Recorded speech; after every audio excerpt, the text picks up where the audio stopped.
I'm Ann Story, the chair of this year's exhibit committee, and today's program is the first in our series of workshops and events to go along with the 14th annual members exhibit.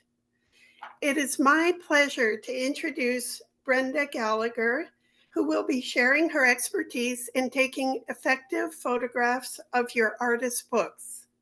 Brenda is a very experienced exhibit designer, artist bookmaker, and she's also an accomplished teacher at the American Academy of Bookbinders.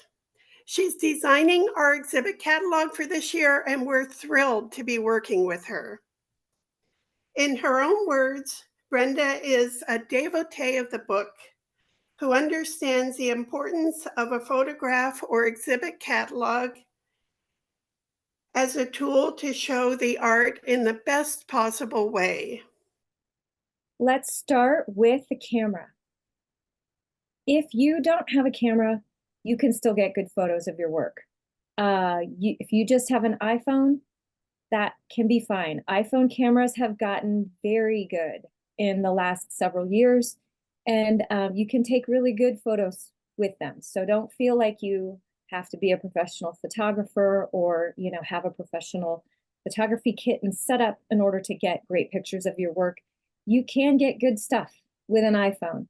I think that the most important tip that I can give you is that if you have a tripod, your photos will just turn out better. You need one hand to tap the phone to take the picture. And sometimes when you're doing that two-handed movement, you jiggle your camera, and it's important that your camera stays still to get a clear, stable shot.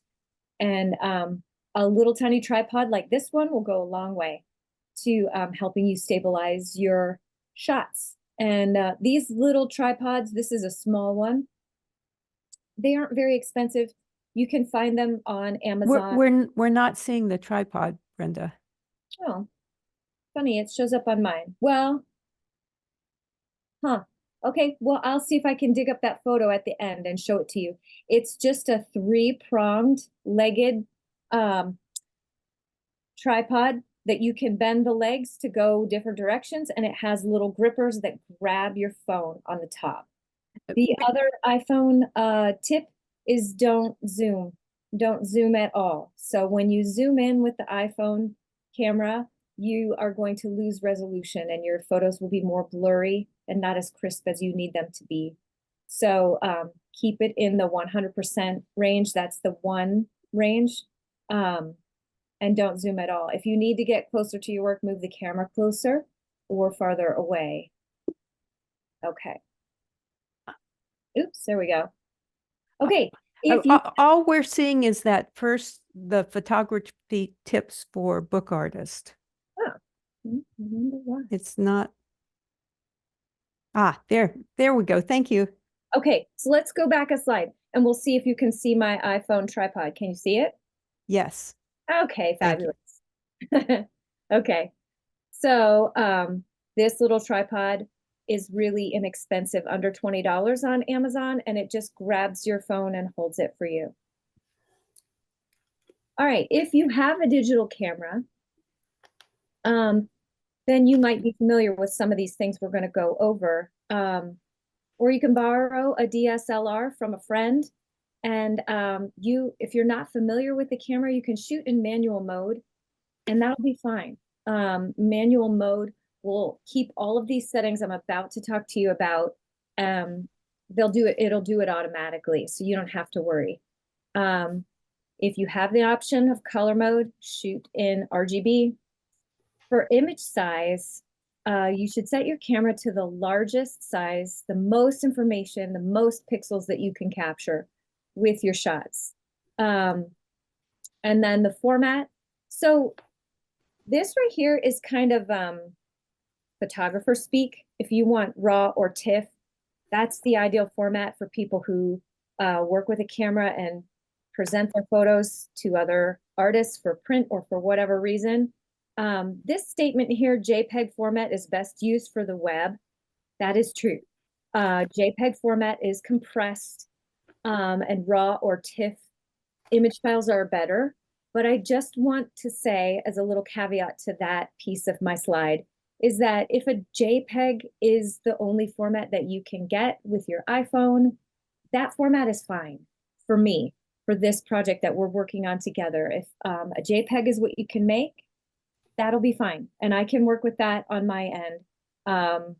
You don't have to figure out how to take RAW or convert a file to TIFF. If it's in a JPEG format and that's what you have, you can send that to me, and that's fine. These are camera settings, and if you're working in manual, you won't need to know them or change them or even think about them. But in case you are handy with a camera and you want to talk about this, ISO means the amount of light that your camera is letting in, and the lower the ISO, the sharper your image will be, and the higher the ISO, there will be more grain and more noise. It'll be less sharp. So for our purposes, we want to shoot pretty low, and 100 ISO is ideal. For sharpness, this is kind of more for depth of field. We're going to talk about f-stops or f-number. This controls the aperture of how open the petals of the lens are when the shutter clicks. So if the aperture number is really low, you'll have a very shallow depth of field, meaning that things in the foreground will be blurry and things in the background will be blurry, but it'll be in focus in the middle. And if it's very high, then you'll have a really long depth of field, and everything will be mostly in focus if the number is really high. For our purposes, kind of the center of the range is kind of perfect. So for most lenses, f8 is recommended. And then there's a note here for if you have different lenses, but most people aren't going to have different lenses, but that's just for your information. So if you want to experiment with the digital camera, again, a tripod is good, but with a digital camera, you might not need as much stability as you might with an iPhone. So I use my DSLR without a tripod. I just hold it in my hand and I hold my breath when I click the shutter. Okay, so I want to talk to you a little bit about angles. So the top photo here, you're showing, these are both pictures of one of my books. And the top picture, I took many pictures like this when I was a beginning bookbinder. And the temptation there is that I wanted to show the design of my book covers and also sort of feature the top edge decoration that I had done, and perhaps a little peek down into the fly sheets and, you know, a glimpse of the headbands. What I have learned since the beginning of my time as a bookbinder is that you kind of want to show the outside of your book in the very best, most simple way so that we can see the whole design of your book. And then if you need to show the top edge or the headbands or some other feature of your book, of course, I'm mentioning all of the typical codex structure highlights that you might if your book is in a codex structure. But if you have an artist book and it's in a different format, you may want to also focus in on one particular part of the binding. And the temptation is to try to get everything in one shot.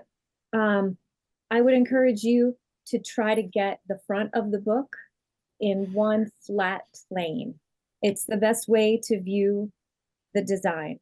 And instead of bending the artwork by shooting at it from an angle, if you shoot from an angle like that, you'll get these sort of trapezoidal shapes or tombstone shapes, and it skews the look of your design. It makes some elements look larger when they're at the top of the book and elements at the bottom look bigger, and you want that. You want to see the whole design as you intended it. So the way that I captured this picture here at the bottom, where the covers of my book are entirely flat, is I supported this book with weights or bricks underneath the covers and supporting the book open.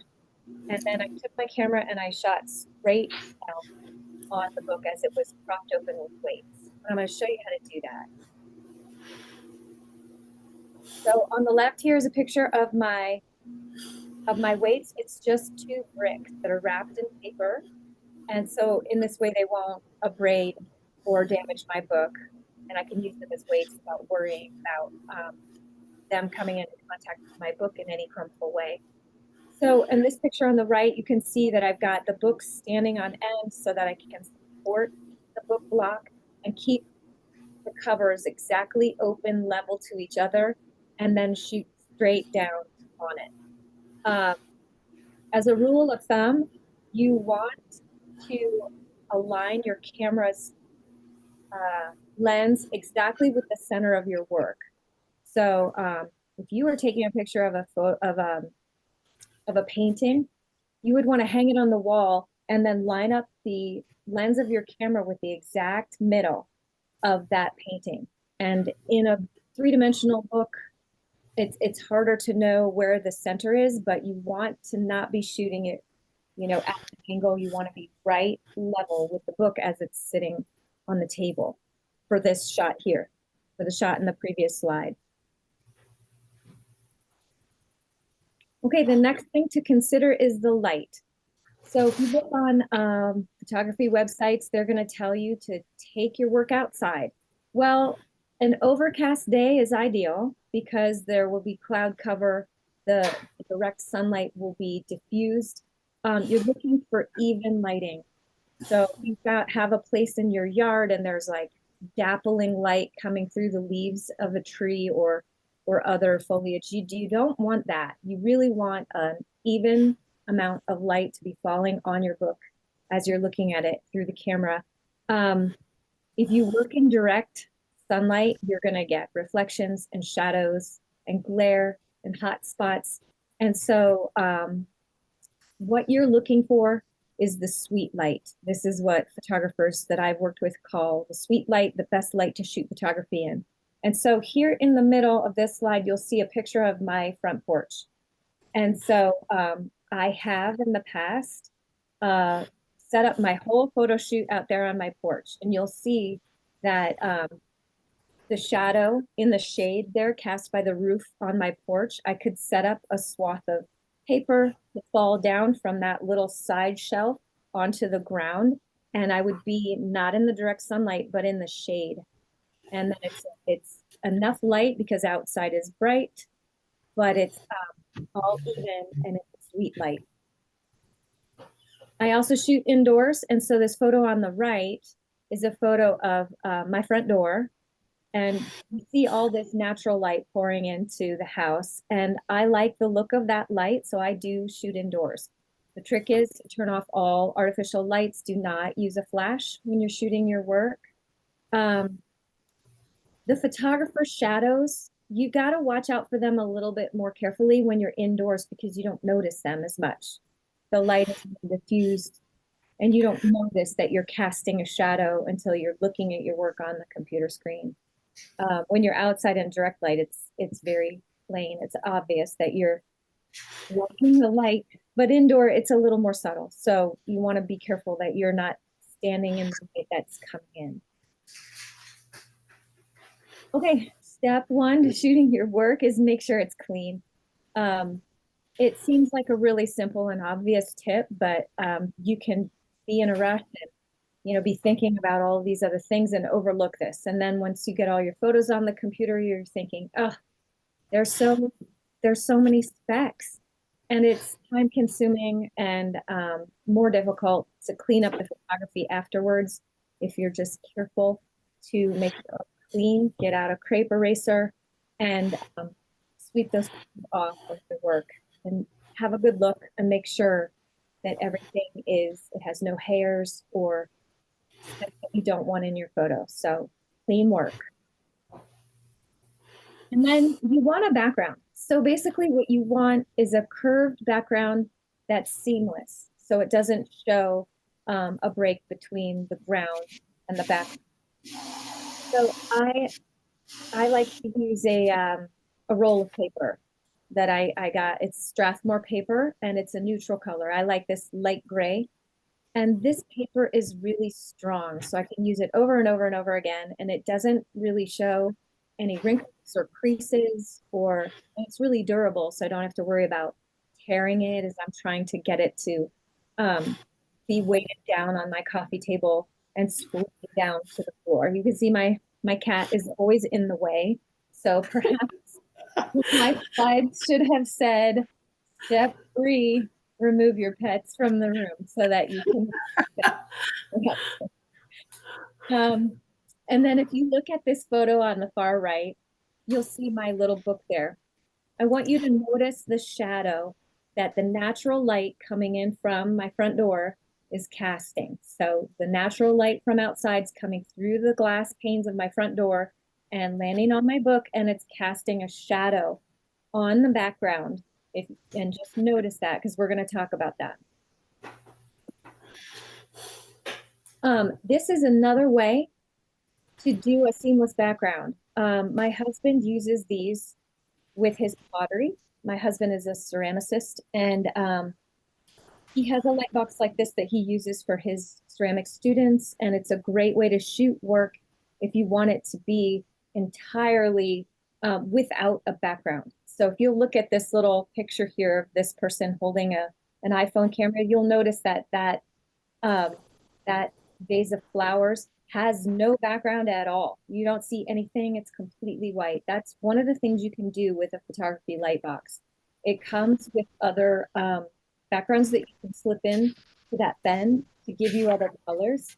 Gray, which is not one of the options with this one I'm showing you here, is probably the best color if you're not shooting on white for our purposes. The way that these photography light boxes work is they come flat, and then you fold them together, and they have a strip of LED lights that are along the top. And the really cool thing about this, it comes with a cord, a cable that plugs into a USB light.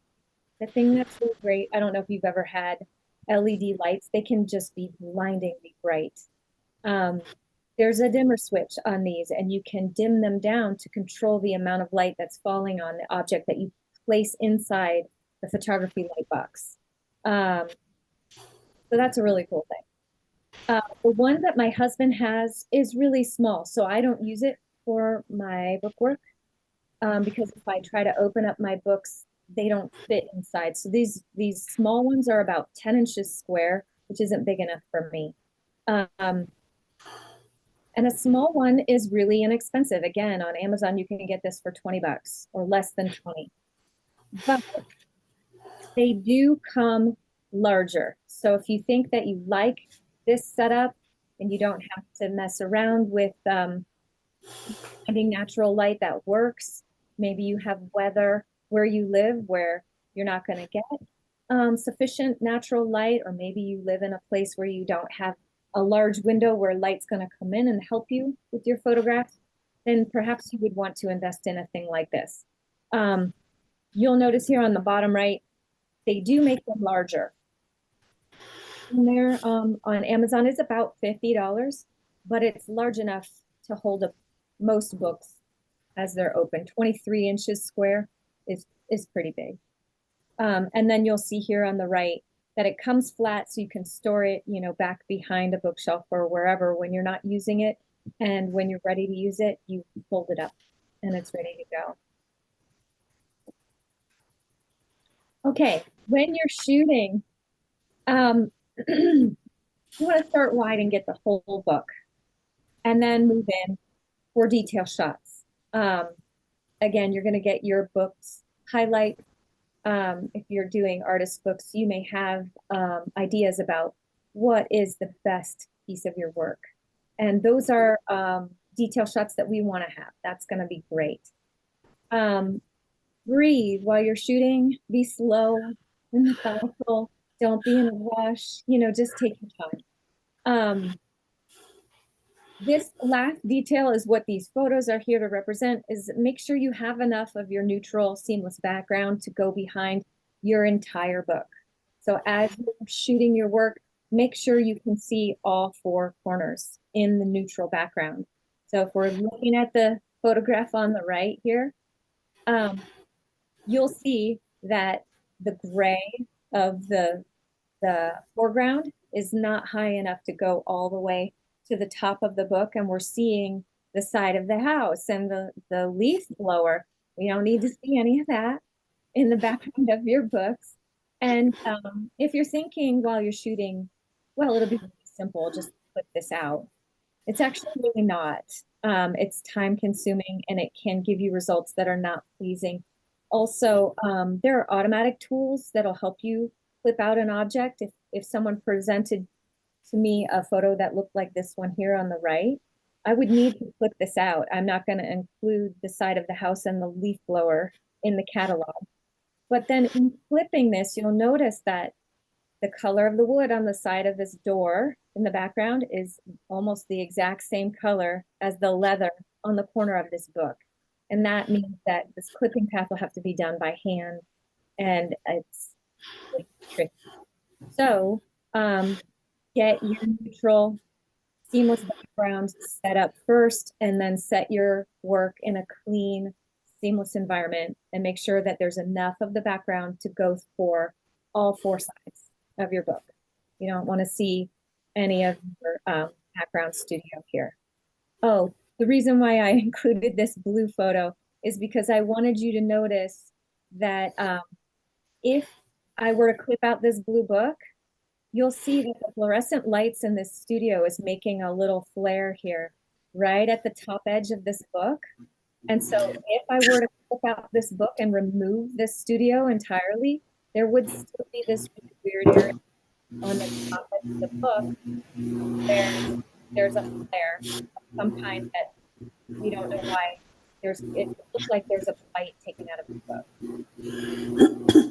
Like that, like getting the background all set up before you start placing your work on there. Okay, so now we're going to talk about advanced lighting tips. I don't do much of this, but I thought I'd share with you some things that were shared with me by the Canadian Conservation Institute. I have a friend who's a bookbinder in Canada, and he sent me some of these tips, which I think are kind of fun.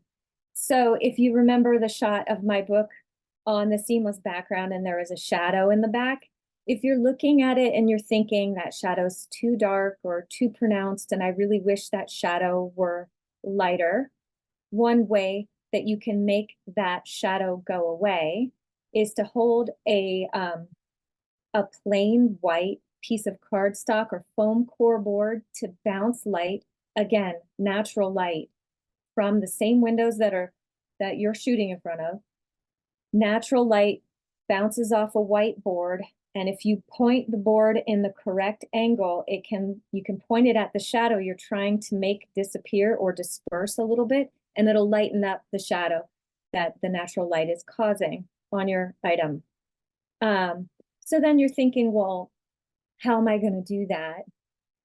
I'm trying to shoot the photographs myself, and I don't have a lovely assistant to hold the board at the exact perfect angle while I shoot this.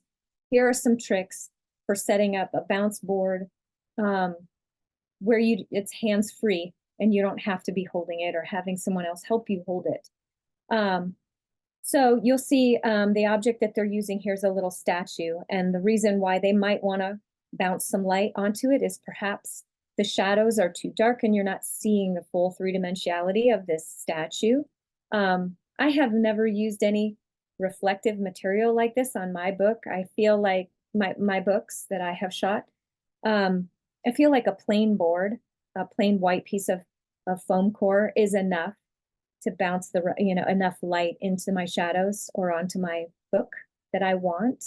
But if you feel like you need more than a plain white bounce board, you can increase the amount of light that you can bounce with reflective items. And you can see here, they have taken a simple 3-ring notebook binder, covered the covers with tinfoil, and in this way created a reflective surface that you can stand on its own to reflect light onto the object you're shooting and give yourself hands-free additional light.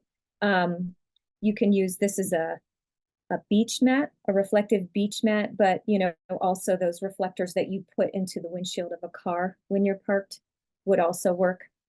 So you may need to find ways to prop them up so that how are they going to stay in place while you're holding the camera? Well, here's some more tips and tricks from our friends in Canada. So there's a presentation board. And then they've got this cute little hack where this is a knife holder that you place inside a drawer, and it keeps your knives standing in a line. And their idea here is that you could place your foam core or your bounce board of white paper into the knife rest, and you see there's a little weight there to hold it down. You place the stiff board into those slots and it'll stand up on its own. If you use a black board, it'll absorb light, so it'll darken it more than, and a white board will bounce light back into the shooting field. So those are things you can play around with. Here's another tip. You can use a paper towel holder to hold your foam core for you. You just put a book weight on the bottom of it and tape the board to the paper towel holder, and that way it'll hold it up for you while you're shooting with your camera. Okay, so I'm a professional graphic designer, which means that when I need to manage photos that you all will be sending to me for a print project, I have access to Photoshop, and that is the program that I have used my whole life. I recognize that not everyone has access to Photoshop. And the good news is you don't need to have access to Photoshop to do some simple tweaks in post-processing if you want to. If you don't want to, you can send your photos to me and I will do what I can with them. But if you want to have control over what happens to your photos in post, you can do a little tweaking on your own. And here's a list of free photo manipulation programs that you can use. I have personal experience with Adobe Express and Canva, and those top two I would recommend to you. They're easy, and you can do some very simple image correction things that I'm going to ask you about in the next slide. And it's pretty simple. If you feel like this is out of your depth and you don't want to do any of this, you don't have to. But just if you are interested and you'd like to investigate a little bit more about how to control the color and the lighting and the brightness and the contrast of your photographs for your work, you can noodle around with these programs for free. The rest of the photo programs on this list, I don't have personal experience with, but they're recommended by other designers as a good place to start. Okay, so the ideal image quality that I'm looking for to make a print piece that best represents your work, I need 300 dots per inch for print resolution. And usually that means that your images are going to be really high in file size. So a 2 to 3 megabyte file size is about what I would expect for a quality photograph that's going in the catalog. If you're shooting and your file sizes are ending up to be like 50 kilobytes, that's not high enough. I would say most photos under a megabyte are not high enough resolution. So a lot of cameras, and perhaps your iPhone camera as well, they will shoot in 72 dots per inch. And that's okay as long as you have enough inches. So you got to think about it in terms of how those pixels can be compressed. So if you take an image that's 72 dots per inch, but it's 25 inches wide, we can compress the pixels that you have captured, 72 for every inch for 25 inches. When we compress that down to a 6-inch wide photo, you'll have enough resolution to make 300 dots per inch. Or if you're able to shoot in 300 dots per inch, that would be a good place to start too. When you open up your photos in a program to make adjustments to them before you send them to me, you can scale them down. So if you have an image that's 300 dots per inch and it's 12 inches wide, I'm probably not going to need it that big. So you can always cut the amount of resolution down. You can always ask the computer, the program, to take that 300 dots per inch, 10-inch file down to 6 inches, and that'll be fine. But you can't go up. So what will happen is if you take an image that is, 1 inch wide at the correct resolution, and you say, well, actually, I want it to be 6 inches wide at the correct resolution. We call this resing up. And what you ask the program to do then is to make up information that's not there. And so the program will make you a photo that's 300 dots per inch, 6 inches wide, but it doesn't have the information to do that well. And so what that means is you'll have the correct resolution, but the image will be fuzzy, blurry, and it won't be what you're looking for to best represent your work. I usually use auto levels. If you're a little bit more experienced with manipulating photographs, you can try a few different things with levels, but I find auto levels is a quick and easy way to make your photo have the right contrast that you want. You can crop, so if you've shot your book and there's a lot of background showing all the way around, you probably only need a little bit all the way around, and if you want to crop in a little bit, don't crop your work. But if you want to crop in from the sides, that's fine. Or if you're doing a detail shot, there are times when I have shot my books where I wanted to feature the top edge decoration of my book, so I'll hold the book in my hand, and then I'm shooting down onto the top edge of my book. But in my finished photo, I don't want to see my hand in the shot. So I would crop after I get it off my camera and onto my computer. I'm going to crop it so that you don't see me holding that book. And a little small chat about color. I think this is where things get really difficult. I think the color controls, even in Photoshop, you can come off the rails really quickly with curves and adjusting color. But I will just tell you that I think the most difficult color to reproduce in a catalog is red. So if you have a red book, or if you're making work that is predominantly red, I would ask you to be a little bit more mindful of shooting it lighter with your camera to begin with, because trying to manipulate that color in post is really difficult. The other thing about true color reproduction is that as you're looking at your photos on your computer, you're looking at an LCD screen where there's pixels of light shooting up through the image at you, and it's literally glowing. So you may be looking at your pictures thinking, oh, they look great. That color is so rich and saturated. It's exactly what I want.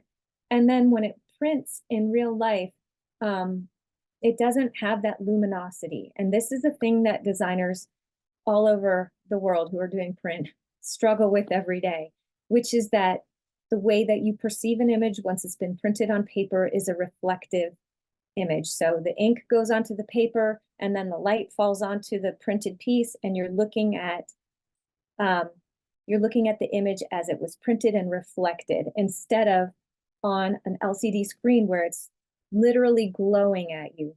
So we try the best that we can to get the best color representation with the printing, but it will look a little bit different in the printed piece. And that's just the nature of the difference in light.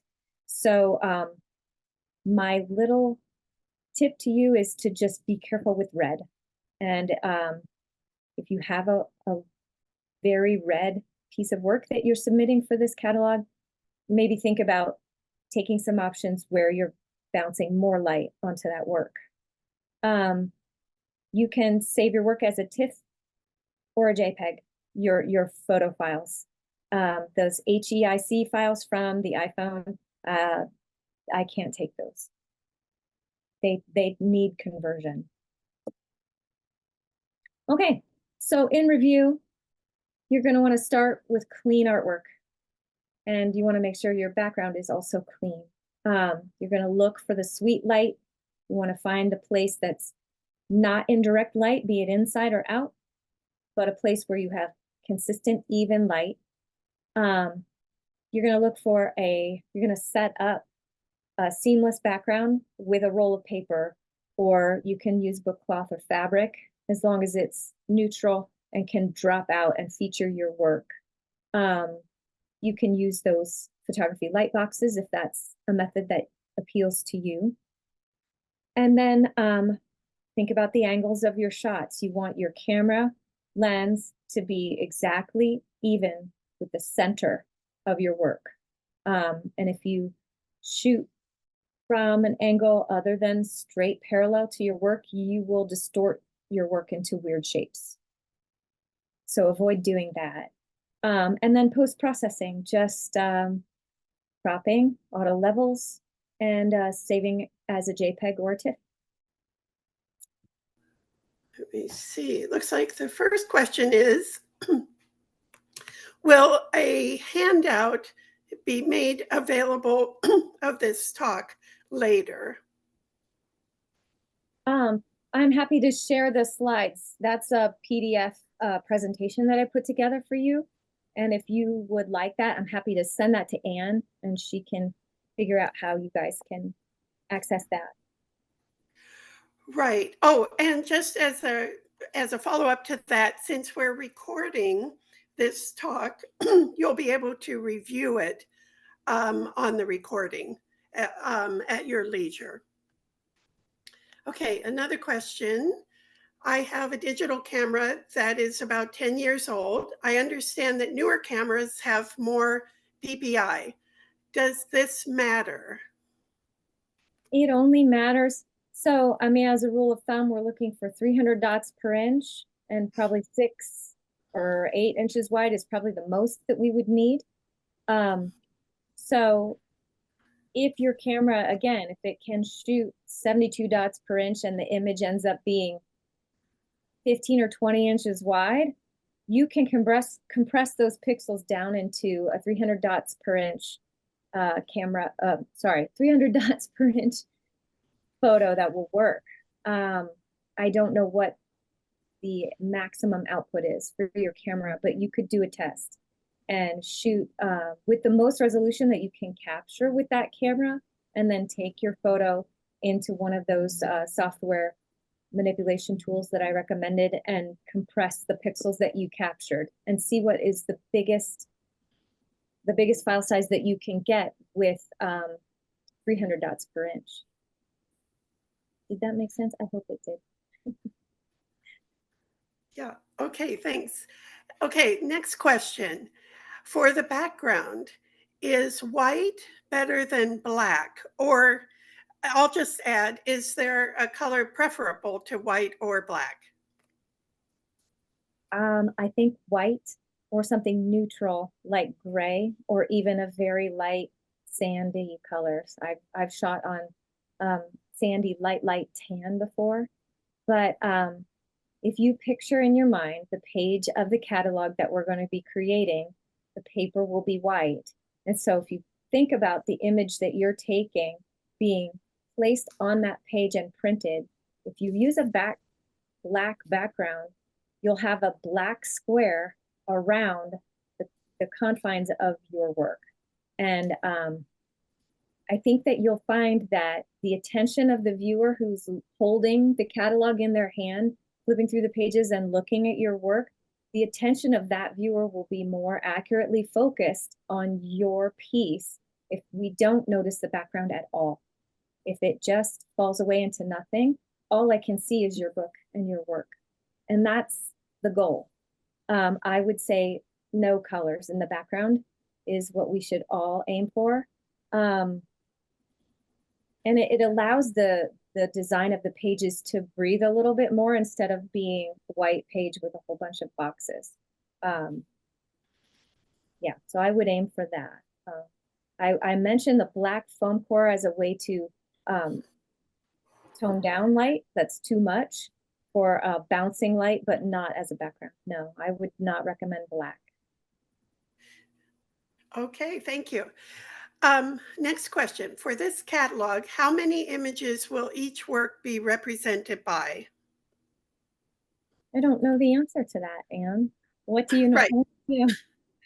That's not decided yet. Oh, no, it's 3. Okay, I mean, they can put 3 in form stack. okay. Right, We're right. aiming for, I'm guessing, 1 picture of the whole book, um, in a way that you see the most of the entire work, and then 2 detail shots that show the best detail of your work. And those smaller shots can and might be cropped. But the first one, the intro one, should not have any cropping. Great. Okay. Next question. What do you recommend for shooting a 3D book? I'm sorry, what's the question again? What do I recommend? Yeah, what do you recommend for shooting a 3D book? So which camera do I recommend? Jane, that's your question. Could you elaborate a little bit? Actually, it's my question. Oh, Um, sorry, Judy. I'm making a pop-up book Oh, and I'm thinking about all the shadows I might get when I'm trying to take a photograph. um, I think you could use some tricks to bounce light into the shadows so that they aren't severe. But if you're looking to capture the pop-up, I mean, there's an element of kinetic movement that will not be there in a static print piece, but you can feature it by taking the shot when your pop is doing the thing that is the coolest thing about your pop-up. And I think the shadows that show, something is sitting forward and showing that 3-dimensional feature of your book might be ideal. I mean, I wouldn't want to remove all of the shadows because some shadow there will show the movement that you're talking about. Okay. Okay, next question. Why is a TIFF better than a PDF? So I can convert a JPEG to a TIFF and a TIFF to a JPEG. But going back and forth between file sizes, you can lose some resolution. So a TIFF is the format that's best used for printing at a professional printer. And a JPEG is a more compressed file. It's a compressed file format. And usually those compressed file formats are used for web-based applications. I never go to press with a JPEG. I understand that people take photos in a JPEG format and you can give it to me. And then if we only make one conversion from a JPEG to a TIFF, that'll be fine. But I don't know if your iPhone or your cameras can shoot in a TIFF format, then you don't have to worry about that. It's just one of the formats for a print piece that work, that are ideal. Okay, next question. What if your book is white? Do you still think a white background? I think a neutral background. So we can see the white edges of your book. If you were to take your white book and put it inside one of those photography light boxes with a entirely white background, we might lose your book entirely. And so I would recommend, yes, a neutral background, a gray or a tan, so that we can see the whiteness of your book. Yeah, not on white. Okay, great. Next question. Again, please. What are the 2 software programs for editing photos? Okay, I use Photoshop. If you don't have access to Photoshop, I like Adobe Express. It's free, and you don't even have to download the program. You can just use it right on your browser without downloading anything to your computer. You can import your photo and export your photo from a web browser after using all the tools. And they have some basic tools in there that's probably all anybody would need.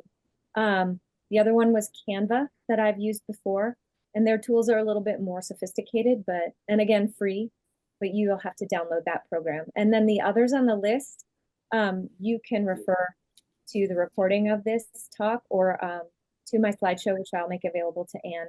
But yeah, I don't have personal experience with those, but they come recommended as free alternatives to Photoshop. Okay, great. So that looks like the end of our questions, but one comment from Belinda is FormStack, which is the program we use to accept submissions of your artwork for this exhibit. It does not accept TIFFs, TIFFs, and so it has to be in JPEGs. That's all they'll accept. So then how about if we just all aim to save our files as JPEGs, and that'll be fine. Yeah, that'll be a lot easier. Yeah, okay. Well, Brenda, I want to thank you so much for this extremely informative presentation. It just was so helpful, and we really appreciate your time and your expertise. And again, it was a lot of information, so I encourage everyone to review, if they would like to, the recording once it goes up on the um, the YouTube channel, and we'll let you know when that happens.